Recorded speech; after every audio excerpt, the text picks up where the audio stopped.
Alright guys, show you what I got for you here today. A lot of interest in this vehicle, so let me explain it.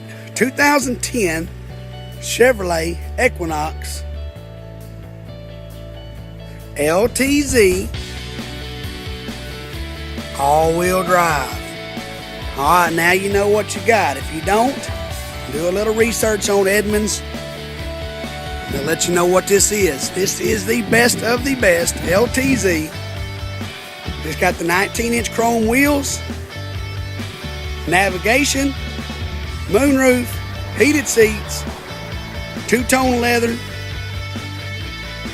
rear backup camera, and the DVDs in the headrest fold-ups. I'll show you what that looks like. There you are, right there. Built into the seat. Take your hand, fold them down. When the kids act right, you can raise them back up. Auxiliary input.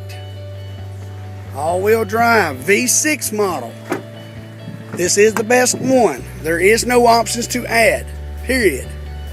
Pioneer sound, navigation, moonroof, push the button, the rear hatch opens.